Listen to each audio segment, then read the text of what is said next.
Well, good evening, Australia, and good morning, Britain, and welcome to today's ITS Squared webinar with ITS Australia and ITS UK, where we're going to be talking about managing transport in clever cities. I'm Paul Hutton, I'm Communications Manager at ITS UK. Our panellists are Glynn Barton, Director of Network Management at Transport for London. We have, as I try and change my screen there, you see, so you can now see the names. Glynn Barton, Director of Network Management at Transport for London. We've got Catherine Rooney, who is Executive Director, Strategy, Innovation and Data Insights at the Victorian Department of Transport. Jackie Davies is Principal UTMC Engineer at Bristol City Council. Andrea is Chief Transport and Digital Technology at the Victorian Department of Transport. So they are going to be our panelists today. They're each going to tell us about managing traffic, where they are, and then we'll have a general discussion. We'll swap ideas, experiences and challenges, and we'll then take questions from you, the audience. And as always, I expect this hour to absolutely fly by. Please put your questions into the Q&A box on Zoom, and we'll pick out the best ones and run through as many as we can in the hour that we have. But let's start close to where I am in London with Glynn Barton, managing traffic in a city of 9 million people, with millions more travelling in and out all day, covering 1,500 square kilometres, which is just over 600 square miles. So sounds like an absolute breeze. Glynn, how do you feel your working week? Morning, Paul. Morning, Australia, and obviously everyone at home here. Obviously, it's not morning in Australia as it's evening, and I realise that rather bleary night's sleep with a baby here, so you'll have to apologise for that. And if you do hear some screaming in the background, that's what it'll be. I did a podcast with Paul recently, and you could just hear the baby in the background, so apologies for that. Anyway, so London. I am the Director of Network Management at Transport for London. So my role is focused on everything above ground in London, so not our underground system. Now that involves the operation and maintenance of everything on the surface. So just to give you some context around the scale of what that means in a world city, we have 6,300 traffic signals, where around about 4,800 of those we can control centrally from our control centre. We have 62,000 streetlights. We have 134 variable messaging sites out on the network, loads and loads of CCTV cameras. I think we've got about 1,500 traffic cameras out on the network. And my role is to operate those systems, but also to maintain them. So I'm responsible for the safe upkeep of all of our roads and all of our assets. And that includes our river piers, it includes all our bus stations, our bus shelters, our balance ponds, etc. So really, really busy type of job, really amazing job. And I think one of the reasons I wanted to come along to this session today was just to highlight how technology absolutely underpins everything that we do. ITS is at the heart of it, from massive technology projects such as the expansion of our ultra low emission zone to our inner ring road, so the north and south circular, which will happen in October, so a huge technology project there, all the way down to those little things that make a difference to people traveling on the network and our customers on a day-to-day basis. And I think it's important to note that whilst we talk about managing traffic in London, we are absolutely managing the network for everybody, and we are managing it with a massive bend towards those healthier modes, particularly walking and cycling on our network. So when we are looking at designing the road network, new interventions and how we operate our systems, and also how we respond to incidents, we unashamedly put those healthy streets mode right at the top of how we undertake that work. So, you know, talking about small scale interventions that really make a difference to customers. I think something like Green Man Authority is a fantastic example there. Just a little bit of technology in existing ITS kit that instead of having traffic signals rest on red for pedestrians, they rest on green for pedestrians and only call when there is a significant traffic demand. So a huge amount to talk about, lots and lots of things happening in London. And I look forward to this session. Thank you, Paul. Thank you very much, Glynn. I've been scribbling down questions as you speak. We'll come to those in a moment. So let's move on to Dale. Basically, we've had the flavour from Glynn of his day job. Take me through yours. Yes, so my role is the Chief of Transport and Digital Technology in the Victorian Department of Transport. My group is not an operational group. We don't manage the network per se, but we help deliver the technology that moves Victorians. So I'm also a proud member a director on the board of ITS Australia and on the AIMS ecosystem for transport innovation. So trying to work with industry professionals across the globe on transport disruption. So what are we doing? We're trying to make sure that we've got the right strategies in place. We've got the right vision for Victoria to make sure that we deliver a network system that is for everybody and is effective for the operators as well. I wouldn't mind just taking you through a couple of our flagship investments and sort of talk to you about what's happening in that space. So Smarter Roads is our flagship operational investment, $340 million over 4 years to transform how we manage the arterial road network. And we hope this is the first tranche of several tranches if we can adequately demonstrate the benefits. And the investment's really going to enable greatly enhanced transport analytics and insights. It has a significant uplift in the number of cameras and sensing technology across the network. I think we've got 726 new cameras coming on stream and several hundred wireless sensors. It's going to be the most comprehensive tuning of traffic signals ever as well. That might be a little bit old school, but we know it works.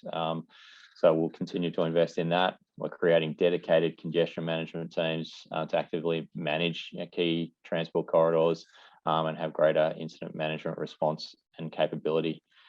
We're deploying 75 innovative pedestrian sensors linked to signals at a range of crossing areas across Melbourne. Really strong programs of priority for freight and public transport. So a big investment in trams on our automatic vehicle monitoring linked to passenger counting and the traffic lights prioritisation as well. Some big programs in terms of monitoring roadside air quality and noise as well. Really significant program. One of the ones that really excites me is the digital twin that we're building as part of that. We're working with Deloitte to develop that. It comes out of some of the simulation techniques that they pioneered with the Formula One racing team McLaren and subsequently been extended to air traffic control and a range of other use cases. But that's going to provide a really high quality common operating picture of what's happening on the network in real time. And obviously, we're going to leverage a whole range of new data sources, the sensor data that we're putting out on the network, and a range of external data sources as well. It's also looking to incorporate machine learning for things like incident identification, congestion prediction, and support of signal automation in the future. So it really moves us down that path. But I also wanted to mention partnerships because we can't do all of this ourselves. We recognise we need to leverage the global experience and capabilities that the industry has to offer. Lots of ways in which we can do that, but one of the ways we do it is through our AIMS ecosystem for transport innovation. It was established by Melbourne University a while ago, a few years ago now, including with DOT Victoria. It now has 50 active industry partners. It's 6 kilometres squared of roadway in the north of Melbourne. It covers arterial roads, local roads, and connects into freeways. It's densely instrumented with a suite of intelligence sensors. And so it really is a leading global facility for testing transport technologies. But the really critical thing for a transport authority and regulator is to see how these technologies work in real time, in live environments, and it has the university rigor to assess their real world performance. So we have a lot of confidence when it comes to adoption and implementation. So that's really critical for us. There's lots of initiatives that we're doing as part of that AIMS partnership. We've got an AI algorithm predicting transport congestion up to 2 hours in advance, and it's based off our SCATS traffic signals data.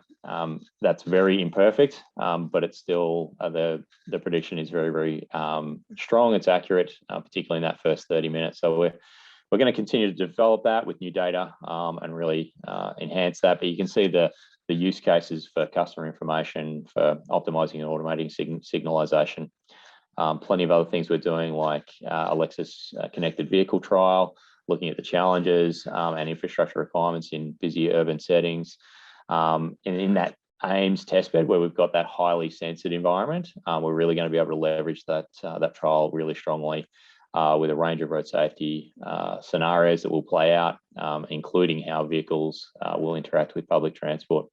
So there's a little bit of a snapshot of some of the things we've got on at the moment. It's really major programs about how DOT is contributing to smart city developments. Excellent stuff, Dale. Thank you very much indeed.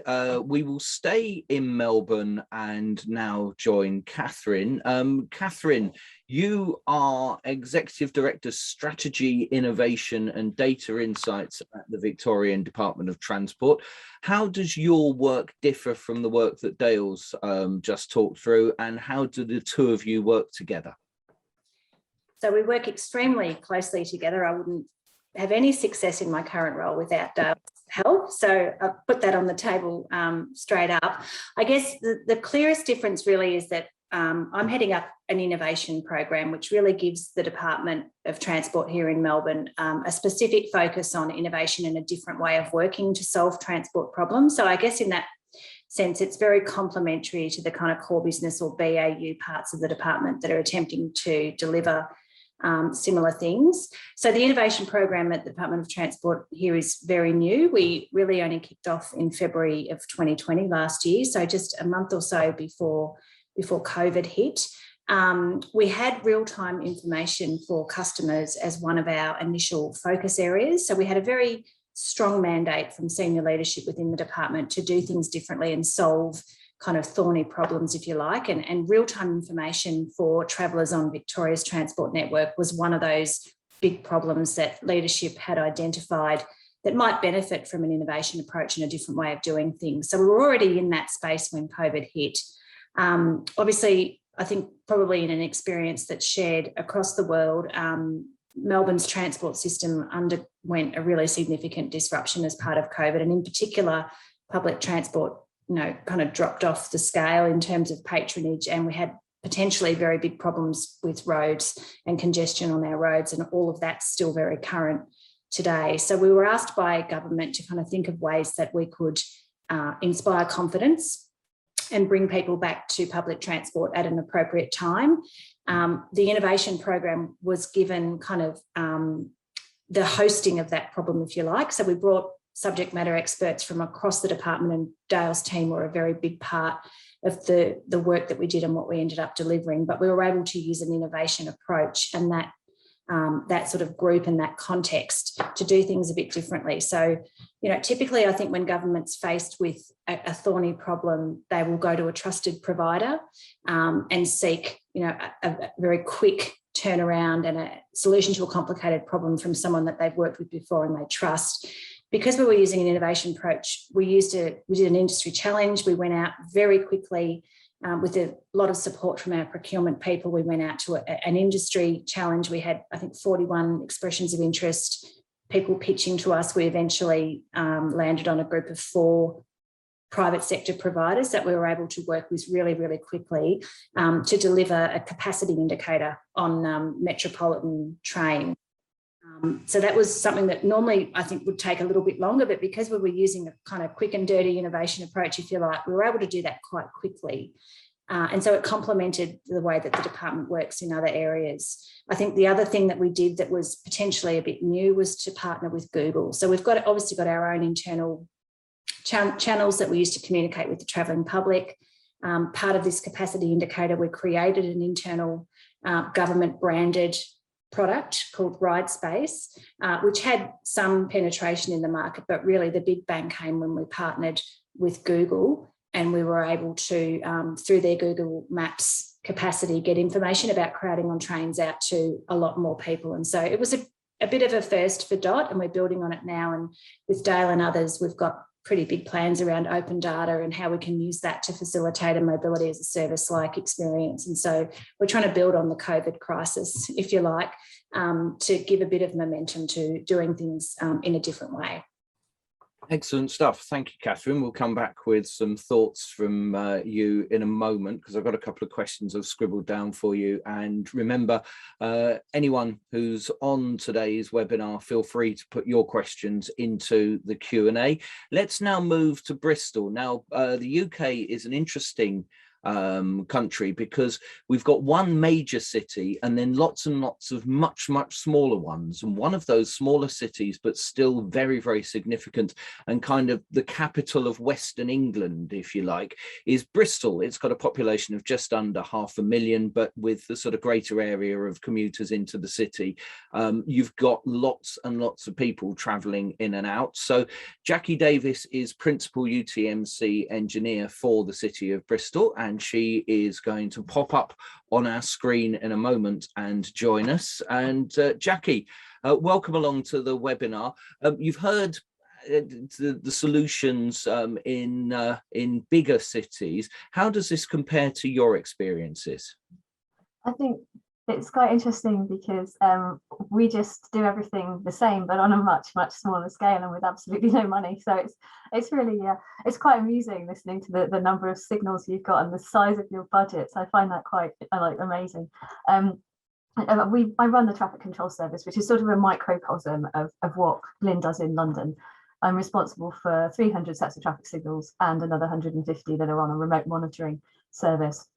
And we've also got some responsibility for variable message signs. We've got about 15 across the network, and a car park guidance system of about 15 signs. And we go out and we try to keep the city route running, and that's for pedestrians, cyclists, then buses, then freight, and then general traffic. So we've got the exact same sort of political outlook as London, as other cities, but obviously on a much smaller scale and with a much smaller budget. But to be perfectly honest with you, the problems are exactly the same and the solutions are exactly the same. So we keep the network optimized. So we use Scoop in Bristol rather than SCATs, but we keep that validated with a group of in-house validation engineers. We manage faults. We try to make sure everything's running as well as possible, because if it is, then the network runs better. But we don't have enough budget to maintain our network to the standard we like. So when there are faults with detection, for example, we've had to innovate reduced and alternative forms of detection.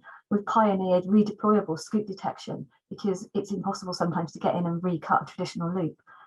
We use DA and lever loops for Scoop. We do all sorts of clever stuff just to keep our network running with minimal budget. We monitor our network in all the traditional ways, and we're trying to pioneer automated incident detection. But again, we're doing it without budget. So we've converted all of our Scoop detectors to campsites, and we squirt that into our common database, and we're using visualizations on that to try and then see where we've got problems. We're combining that with a shared police and traffic ANPR network for journey time monitoring. We're trying to get the Waze free connected cities data into the same system. And we also need contextual information to suck out the stuff that we already know about, like football matches. So, but we're doing all this without budget. So it's done a lot slower and in a lot more of a chaotic sort of way. And we're using existing assets because we haven't got budget to install new. We try to keep people informed about what's going on. So we've got a variable message sign network and a car park guidance system. We're playing around at the moment with Twitter feeds and APIs in the hope that people will pick up the data around incidents and feed it into their own apps. We don't have the budget to develop the apps, but at the end of the day, if we give people that data, then they can build stuff that would be far better than I'd ever have the budget for. We're playing around at the moment with in-vehicle messaging as well, because the cost of maintaining the VMS infrastructure is high, the technology now exists to communicate directly into the vehicle, provided the right standards exist and it can be done safely, whether you're talking through Google or CarPlay or Apple or whatever, all of that sort of stuff can now be done. We just need to build a solution that will work across the nation, because if we build something just for Bristol, none of the large providers will pick it up because we're just one small city. So we're working with the Department for Transport on that at the moment. We're playing around with data warehousing and Power BI and reporting and trying to really make more intelligent decisions based on data. But again, we haven't got much budget. So repurposing scoop detectors as count sites and feeding that data in, to using our ANPR data, using free data sources, all of that stuff is happening, and using internal staff whenever there's a gap between projects to get our data warehousing built. But it's all done very slowly, and it feels really frustrating because we're trying to constantly keep up with with changes, but with minimal input. We do a lot of collaboration, First Bus, Highways England, etc. But a lot of it's quite informal. First Bus, who are our major bus operator in the city, sit in the same room as us. So my team and their team share the same tea room. So they've become friends, and they come wandering over and have a moan about things, and they'll shout across if they see a problem. It's all quite informal, but it works just by sitting in the same space. We do quite a lot of innovation in Bristol because, again, we are trying to solve problems. So we'll do things like, at the moment, we're trialing new forms of traffic control.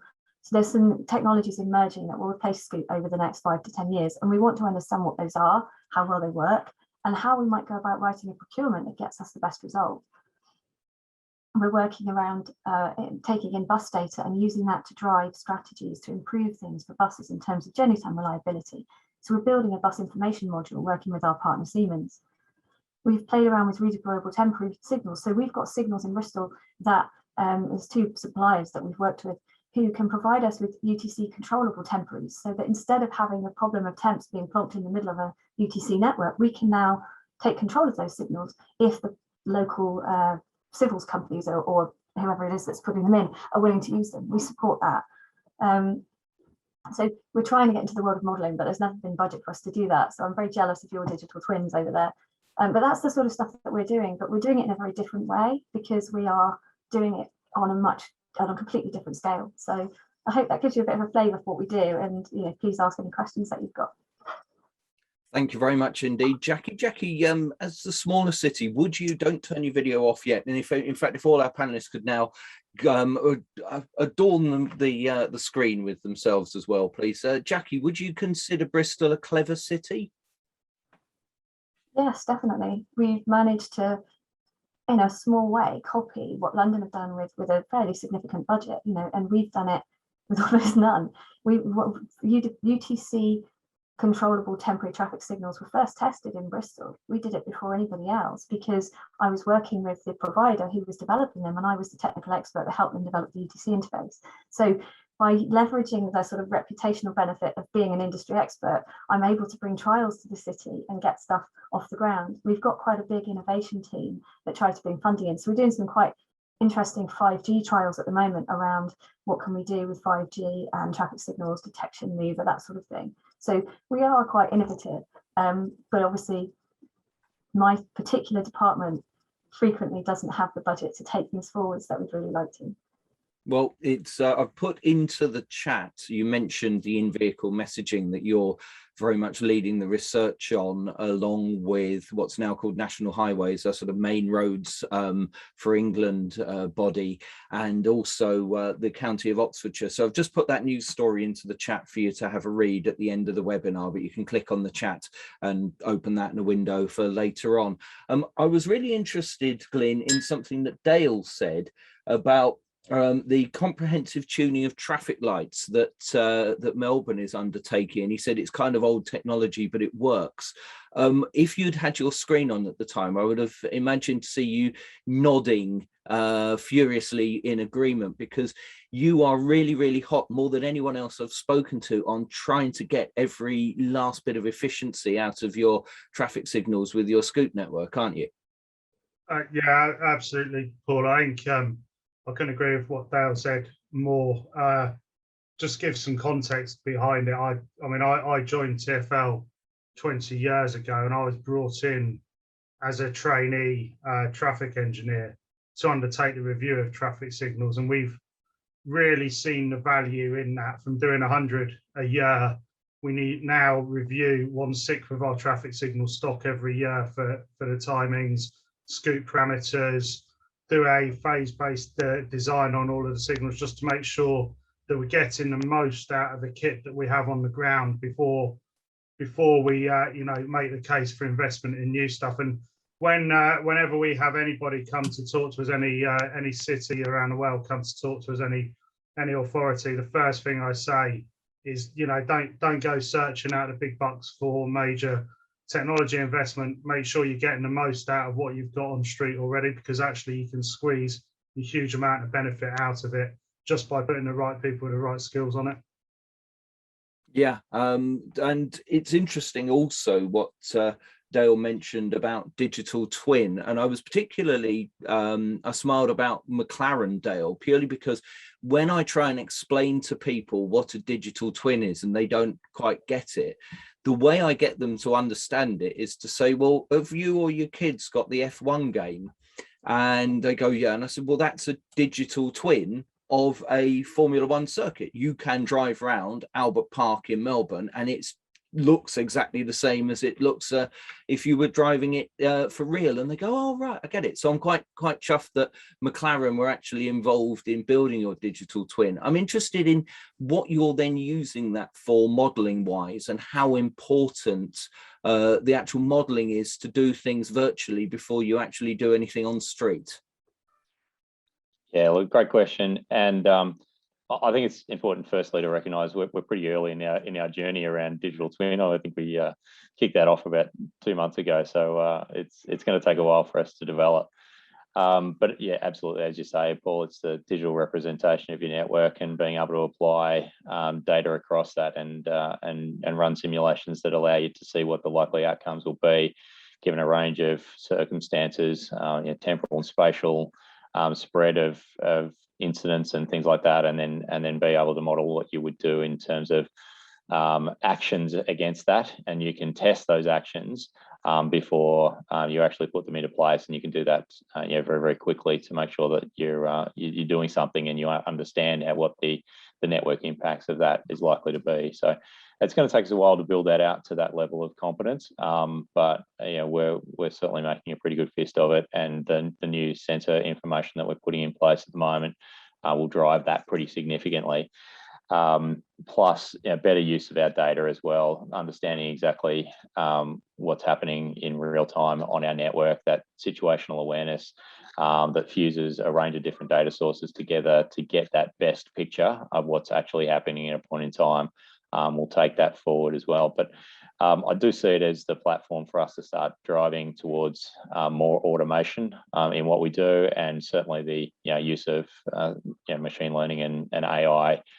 It will be a test bed for that before we actually use it in real life. So we can sort of do simulated improvements across our network using some of those new tools, and that's going to be really exciting for us.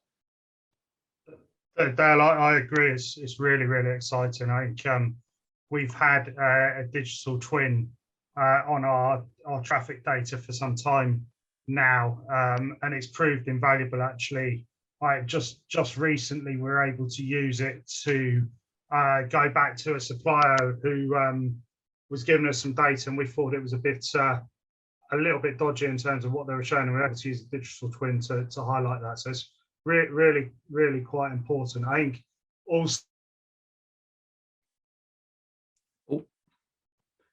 Right mid-flow, I think we've lost Glynn for the moment. He's just frozen. But looking at the other panelists, they're all still moving. Oh, Glynn, you're back. Sorry, you froze for a second there. Did I? Sorry. You were in the midst of saying you went to your digital twin to talk to your supplier about their data, and you were able to show something, and then mid-flow you stopped. So if you want to pick up. Yeah. Sorry, I did wonder why everyone had frozen.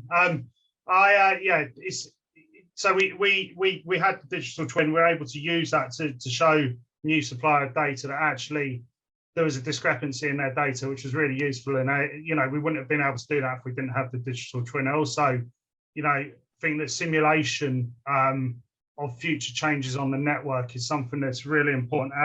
to be able to show customers what's going to happen to the network, but also to understand the impacts yourselves and fine tune any design. So anything that happens on our network, any changes to the network, we use our suite of modelling. I've got models of all of our intersections and all of our key corridors, and we input those changes into those models. We can use 3D visualizations of those changes as well, just so everyone understands exactly what's going to happen on the network, and that's proved invaluable for things like consultations, etc. The one thing I would add that I know we don't like to mention it, but the only issue with simulation and looking forward at the moment is I'm not sure what you'd take as a base show at the moment. I'm not sure what you'd necessarily go for in terms of future projections. And I think that's where we are struggling a little bit at the moment, but we're working through that. Yeah, well, we'll come on to that in a moment, and we'll come on to pedestrians and so forth in a moment as well. I just want to pick up one last thing that Catherine was talking about and Jackie mentioned as well. And I know, you know, Transport for London has a huge team working on it, which is real-time information. And the first time I ever went to Melbourne, I actually visited the Vic Roads control room and actually had a meeting with ITS Australia current president Dean Zabrazak. I remember sitting opposite him back about 10-12 years ago now, and being very impressed by the operation he was running. But I'm interested because I've got the feeling the more that we are providing information to people, the more the expectation goes up that your traveling public is now expected to be informed in a way that they never were in the past, and they're going to be much more cross if they end up being delayed because they haven't been told about it. Is there a case of potentially making a rod for your own back, or are you finding that actually if the population is properly informed, they make their own decisions and help to do your job for you? Yeah, Paul, I mean, I think I would say on that one that the ship's really sailed. I think across the board, not just in transport, but in all aspects of modern life, people's expectations around information and being able to do things at the click of a button are kind of, you know, high and accelerating all the time. So I think really the best thing government can do is, you know, really all hands on deck to try and get as much information about the network out there as we can. But a good example that comes to mind is that I think you can provide information for a particular purpose, but you can't actually always anticipate how that information will be used and the benefits that will flow from it. So I mentioned that we had crowding capacity information for the first time on metropolitan trains as part of our COVID response.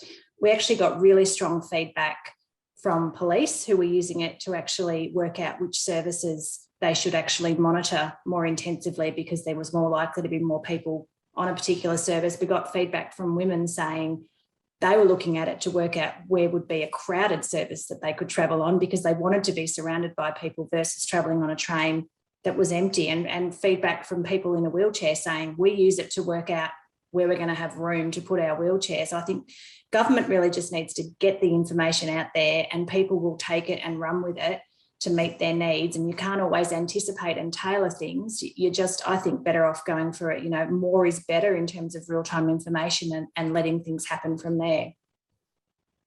Okay. Right, we will move on. I was waiting to see if anyone else wanted to jump in, but we'll move on because there's so much I want to talk about. And again, one of the things about the COVID response and the response to the climate situation is the encouragement of more walking and cycling and active travel modes in cities, and so therefore making sure that they're catered for.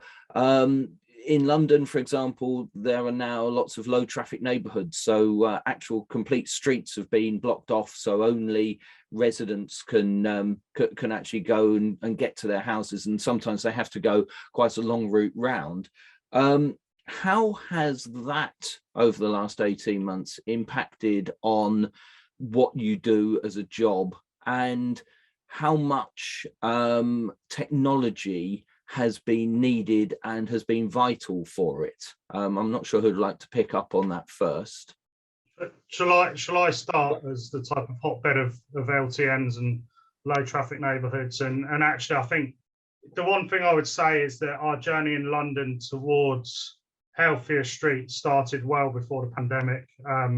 Significant rollout of cycle infrastructure across our network, specific dedicated cycle lanes, the reallocation of space towards healthier streets modes, and prior to that as well, the reallocation of space towards public transport through the provision of bus lanes, etc. So we've been on this journey for some time. I think what the pandemic has shown to us is that actually people do like walking, they do like using active modes, and we need to facilitate that. And actually the pandemic can be a type of restart a little bit. So to answer the specific question, how has data helped and how has technology helped? Well, firstly, you know, our existing simulation technologies, our existing modeling tools have really helped in terms of enabling us to understand how a variety of low traffic neighbourhoods, street space schemes where we've added extra pedestrian space in the carriageway on a temporary basis using emergency traffic orders, etc., has having those tools in place has allowed us to really understand the mesh of them and how traffic reroutes around it. It's made my job as the strategic traffic manager for London, whose duty is to provide the expeditious movement of vehicles, a lot easier because I've had the evidence and the data behind it and a strategic framework by which to make those decisions. Now, the one thing that we've had to do in the way that these schemes have been put in is provide a detailed and robust monitoring strategy behind it to assess if these schemes have been successful or not. And the one thing I would say is that that has tested our existing data capture on the network. Are we able to accurately and quickly get pedestrian sensors, cycle sensors, etc., out on the network? And one of the things we've turned to is video technology and AI overlaid over that video technology. And we're now using that in anger to assess these schemes that are across the network. And a lot of those are coming up to decision points as to whether we keep them or not. And it's the data that sat behind that, the AI that we've got overlaid on the video technology, that's enabling me to make those decisions going forward. So technology is absolutely key, Paul, in terms of how we've made those decisions. Jack, with slightly less technology than Glynn has available, how has the challenge been for you? For us, it's much more about having the staff to process the data. Glynn has some really incredible data scientists and guys working for him that can do amazing things with data. I was sat at the JCT conference just last week thinking, can I borrow Chris Kettle, please? You know, it was absolutely fantastic to see what they've been doing and the amazing work that they produce and the visualizations. It's really good. In Bristol, it's a little bit patchier than that. I think we've got 2 data scientists and they both work for every single department in the council delivering every project. So if I get a bit of time with them, I'm doing well. They're really good at what they do, but there aren't enough of them. I'd love to have a data scientist in my department specifically to handle all of the data we generate. I've had to be a little bit more sneaky. So I have data sharing agreements with the local universities. They can take a load of data from me. They go off and give it to their students or do their own research projects on it. And in return, they send me the outputs from that. So I get data analysis done for free by doing things like that. We have built a data warehouse and done things around that space. But even with that, it's really difficult to get the data to back up what we're doing. I think the only big success we've had recently with this was we had a major project around the whole social distancing thing, and we did a thing called an experimental TRO. So we had to evidence the impact of the scheme and whether it was worth keeping, and it had to be a really strong evidence base. So that project did provide budget to install pedestrian sensors and monitor cyclists and all the scooter trials and everything else that's going on. And I think the outcome of that was quite clear that the scheme was beneficial and the disbenefits to traffic was so minimal that it was fine. And it means that scheme is now going to become permanent, but it has to be part of a capital programme. So unless the data analysis for that scheme has been thought about before the scheme starts, and often if budgets are tight, it's the thing that gets dropped. With an ETRO, you can't do that because you have to do that analysis. It's part of the legal order. But in most schemes, if there's not enough money to finish digging the civils, you drop the monitoring. So it's a lot more difficult to do, but we can still do it. We just need to make sure it's a priority, you know. Yeah, just some perspectives from Victoria is probably different in terms of the way we've embraced what you've referred to as the low traffic neighbourhoods. We probably haven't done it in the same way that you guys have. We certainly have a framework around movement in place and understanding where we think a location is much more about driving a place environment around it, which obviously is looking to encourage more active transport, pedestrians, cyclists in those locations. So there's a lot more planning that's going into it around that's linked to that framework. And we certainly are investing in those locations much more around what we need to do for cyclists, particularly around Melbourne. We've introduced an enormous amount of cycling infrastructure. And yeah, that's something that I think we're keen to try and leverage as much as we possibly can. But we wanted a whole lot more data around that. What does it mean? How many cyclists are using it? Does it have an impact on other transport modes? How can we encourage more active users of that infrastructure? So we've started a program that is called Cycling Green Wave. And this is something that Catherine's team and my team and the AIMS group is working on, the Cycling Green Wave, to see how we connect up cameras, the Cubics Grid Smart cameras, AI-driven computing at the edge, to recognise cyclists, how many cyclists are in a bunch, and whether you want to make a call on the traffic signalisation to give them priority in their route. So also some safety benefits in that too, about cyclists not wanting to wait for a green signal. If they think that they're being prioritised, they'll hopefully be more compliant in that respect as well. But looking to get a whole lot more data around how we can use information, data around cycling, to be able to make a justification around how we could use that infrastructure more broadly across the city.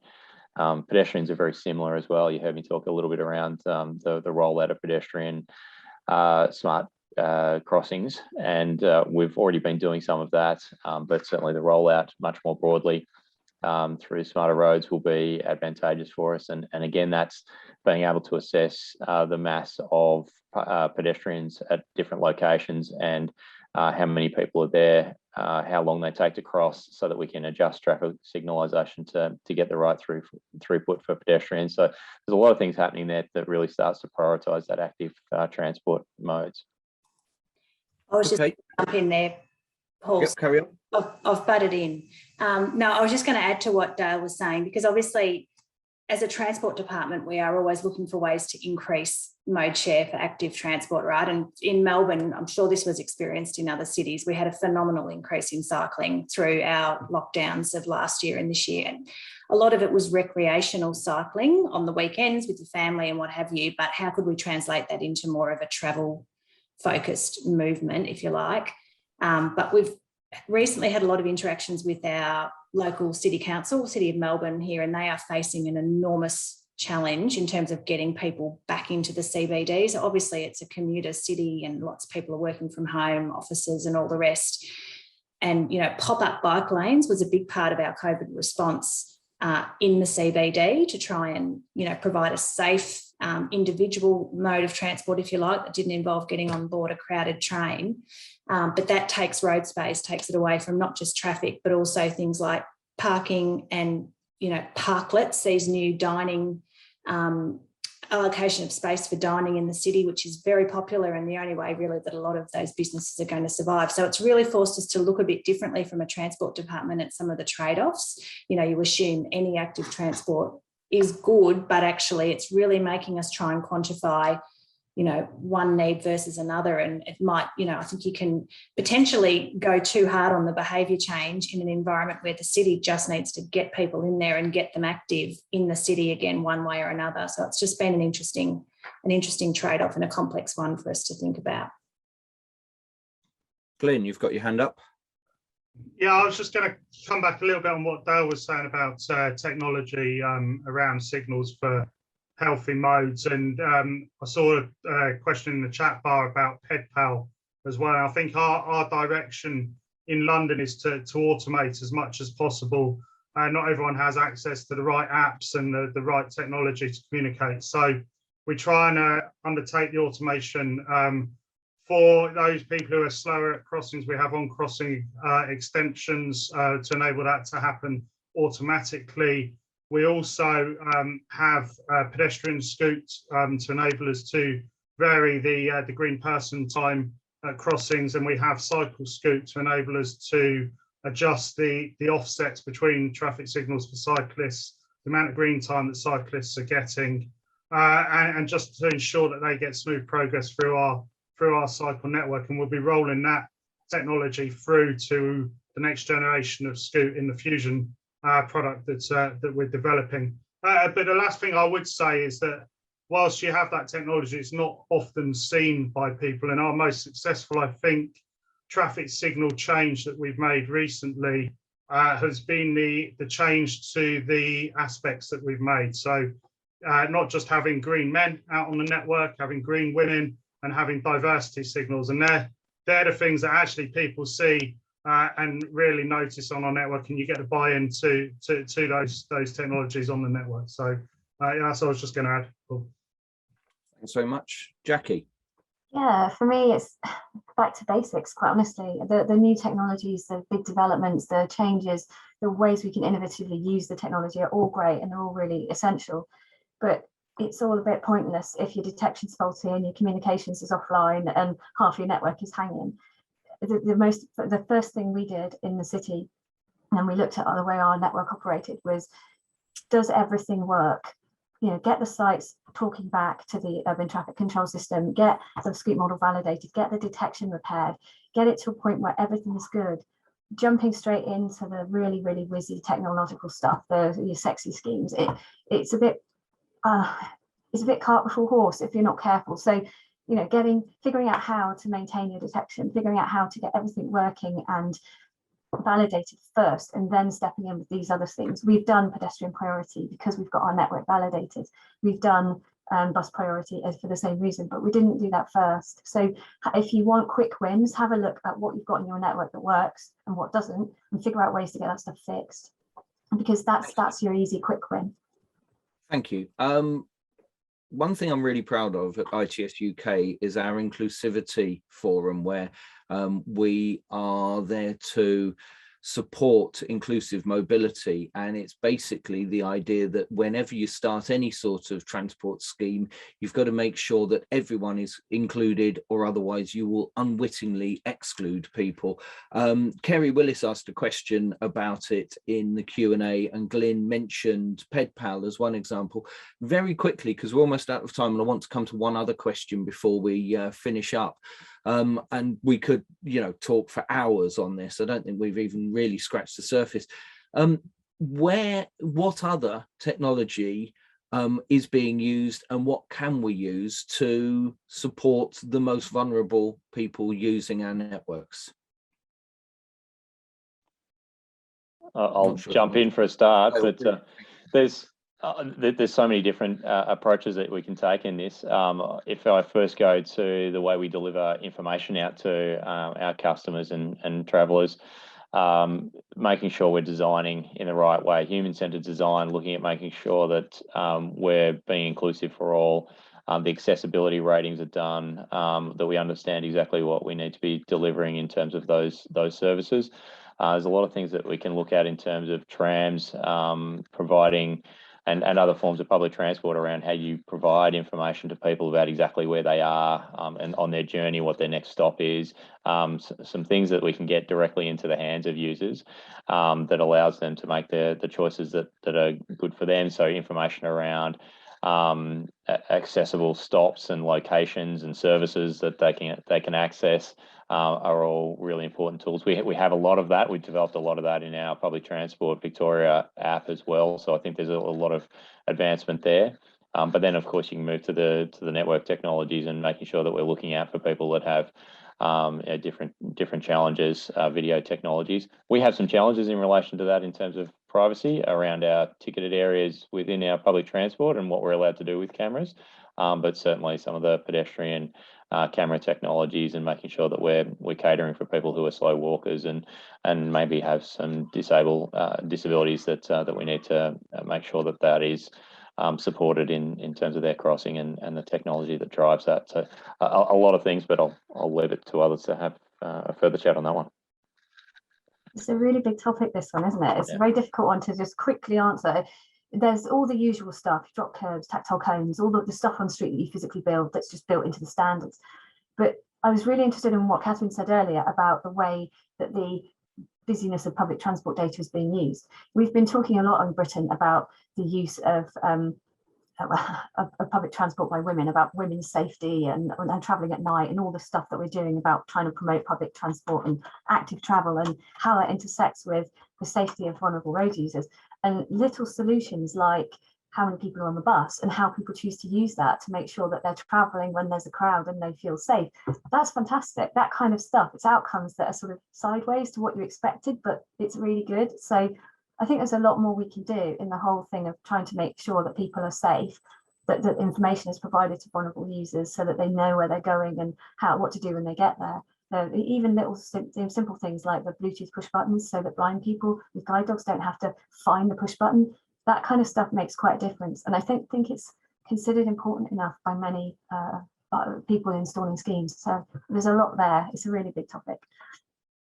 Excellent. Well, maybe we will have to get everyone together again and do an entire hour just on that, rather than just popping it in at the end of the conversation. But I just want to finish on if there's one word that Jackie has said more than any other in the hour that we've been chatting, it's budget.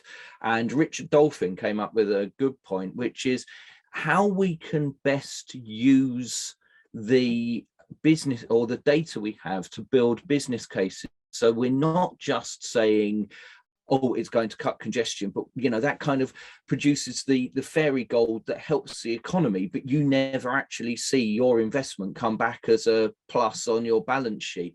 But given that what we do generally makes people safer, so that improves road safety, which obviously has targets, and it cleans the air, which has massive environmental benefits and very cost-effective environmental benefits compared to a lot of other things we're doing. How can the rest of my panelists help Jackie in building her business cases so that Bristol City Council agrees to spend far more money and give her a much bigger cheque? Paul, I heavily think asset management on asset management data to try and spend the money on the worst junction. For me, it's the money for the big scheme. So I'd love to hear from Glynn on how he gets that money. I think there's plenty of pots around to look at, and actually you have to be a little bit innovative for those specific interventions. But for me, it's about painting the vision, and I think it's much easier in terms of painting a forward vision, and you can associate some fairly big tangible benefits, spend to save benefits, safety benefits, congestion benefits, where we know there's baked in significant cost saving there to the economy. If you can paint that bigger picture in a strategic business case and then pull down off that strategic business case for individual interventions, it makes it much easier than trying to do lots of bitty little business cases across the piece where the benefits don't necessarily stack up. And I think that's where we've had significant success in London in terms of painting those strategic pictures. Okay. Yeah, I think in Victoria that I'm not sure that there's lots of pots of money around, but well, there is if you want to put it into concrete and tarmac. There seems to be a lot of big builds going on, a lot of infrastructure projects, and they're fantastic in their own right. But I think we as an industry know that the payoff for what we would do has a higher return on it. So I think, that's something that we haven't been able to paint the picture as an industry effectively yet. But we're certainly looking to do that. Part of the Smarter Roads program has very significant evaluation criteria, very significant evaluation budget and focus, because we see this as the first tranche, and we want to be able to evaluate exactly what we're doing, and we get the right metrics in place to be able to convince government that what you're spending here $340 million. We're paying it off many times over, and the next tranche will get to the next level. And as we automate more and as we get more sophisticated, we'll get faster and leaner and more effective at what we do. But it does require that evidence. It does require a really rigorous evaluation regime that sits behind it, because at the moment the funding's typically going elsewhere, although we've been lucky to get some good buckets of money and never let an opportunity go to waste. COVID obviously opened up some doors for us to do some things that I think we took some advantage of, and got the opportunity to do implement some new technologies that we wouldn't have otherwise. So never let a crisis go. Thank you very much indeed. We're out of time, believe it or not. I think what we realize here is this is an entire ITS World Congress, 5-day multi-paper subject to talk about, and we have whizzed round so many of those in 1 hour. But we've had some fantastic insights into fixing what you have, how to be innovative with your ideas, the change from traffic management to transport management and integrating everything, and how, again, technology is at the core of managing transport networks anywhere. And so I hope that while you've been watching this and listening to our experts, you have learnt so much from it and got some ideas for what you can do in your day jobs. Continue the chat. ITS UK has a LinkedIn page where you can certainly join and then go onto that LinkedIn page and continue the chat between you in a sort of online networking way. It's been wonderful to hear about some of the things going on in one of my absolute favourite cities in the world, in Melbourne. I'm not going to make it to the Boxing Day test this year at the MCG as I had hoped and planned a couple of years ago, but hopefully one day soon I'll be allowed back into your country and we can see each other in 3 dimensions. That's it for this ITS Squared event. Thank you very much to ITS Australia for working with us here at ITS UK on putting this one together. We've got another one next month and we'll have details of that for you very soon about what it's about and how you can join us. So we'll see you again one evening in Australia and again in the morning here in the UK very, very soon. But for now, have a good day if you're in the UK and have a great evening relaxing if you're in Australia, and we'll speak again soon. Thank you very much.